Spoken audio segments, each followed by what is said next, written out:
how could the lieutenant governor or the governor have changed the primary that was actually turned into a straw poll?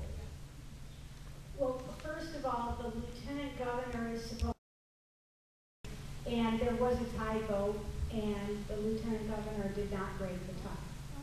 So if he had, then we wouldn't have had the $7 million expenditure, and it turned out to not prove anything except the taxpayer. Frankly, don't you think it'd be nice if the political parties would get a bill for it? Because we pay for them to figure out who they want for president when they told us ahead of time they really didn't want to know, and they were going to throw the results in the trash anyway. And then there was a straw poll, Kate Gerardo last week, and if any of you wonder how many ripples we're making, I won. And that proves it can be done. All we have to do to win this thing is get 13% of the Democrats to vote for me and 20% of the Republicans. So if you have friends who are Republican and they're really squeamish, don't worry, we don't need 80% of them. It's more doable than most people realize, and unless we teach them a lesson, we won't see things get better. But another encouragement to give you, this is one of the most non-critical races. If you ever were going to throw your vote away, this is the one to do it on, because we will send them a strong message. Now, I understand that there are problems with other levels of government, but I'm telling you, you will not feel a bit of difference if it's a Republican or a Democrat, but you will feel a difference if somebody constitutional is there, holding them accountable, because I will be the designated driver in the room full of drunks. Okay,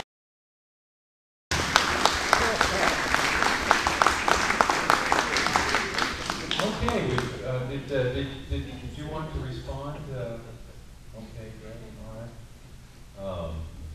This row. Okay, got one right here. Last week we had a real good talk from the state. He brought up one problem that we have never taken to the courts or anything else. But they pass laws, they don't make them go. They don't do anything about it. If we have any laws like that in Missouri,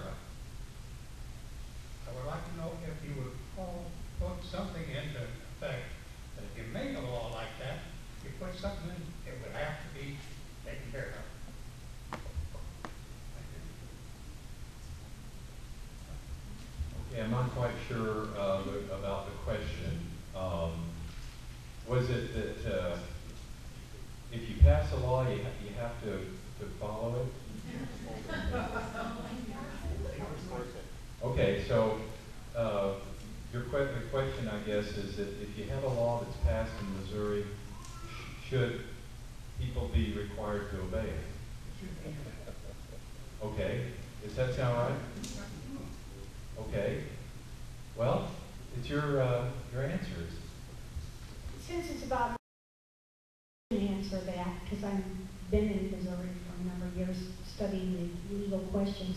I think the best illustration of this is what they did with the ethics laws, because the ink was not even dry when they were figuring out how to get around it. And this is problematic because people in general don't want more encroachments on their freedom. But you're right, if they're going to pass a law, why not make it, either do it or don't do it? Missourians are very freedom-loving though. And if we did not pass one more law from here till we all die, we already have enough laws. We don't need any more. We got plenty. Now I'd like to address that from the federal side, okay? Article 2, Section 3 says the president shall take care that the laws be faithfully executed, which means he doesn't pick and choose which laws he'll enforce. He's supposed to enforce them all.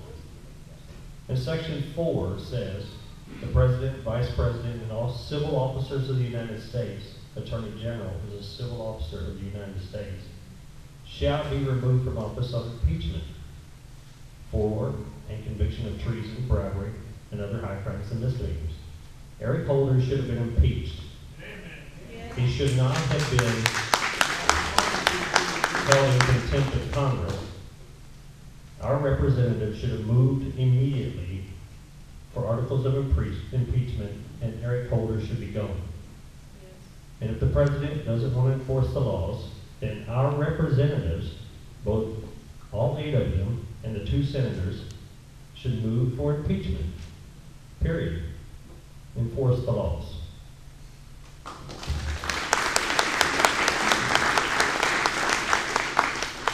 August 16th last year in the state of Missouri, in Columbia, Missouri, Jay Nixon's eldest son got caught smoking marijuana and having more than 4.4 ounces of marijuana.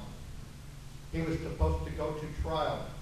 The prosecuting attorney for Boone County and Columbia did not even have him come to trial. They just dropped it because they are Democrats and they all sleep in the same bed together.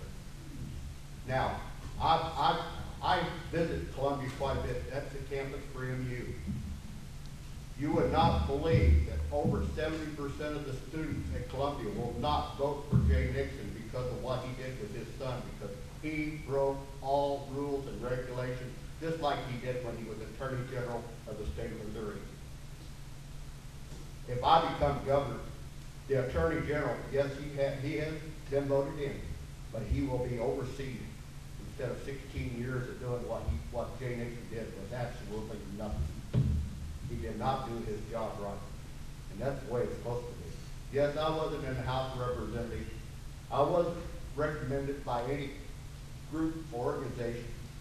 I will not bow down to any group or organization because I know what the law is. My forefathers come over here, they straightened this land out because they didn't want taxation without representation. That's my perspective job. And that's the only job I've basically ever had since I got out of the military. Is if I get in as governor, I will oversee all units, including the Secretary of State's office, the Senate, all of them. They have to be overseen because they think they're gods when they get in that office. Our House of Representatives does not do their job properly. Instead of doing their job, they turn around and say, well, we'll hire 3 people in this position, and we'll hire 2 judges, and they're our public service commissioners. We got too many commissioners. We got too many people going around trying to find out something that's already been there for over 400 years in other countries. This is what's got to be done. It's got to be stopped. Do you realize we spent $4.7 million for commissioners when our House of Representatives just said, well, we'll just listen to what the commission has to say.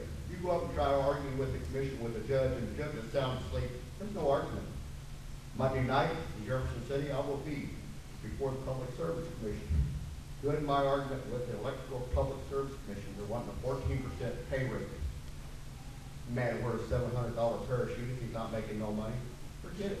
He's paid off everybody that he pay off in Jefferson City. Thank you. All right, thank you.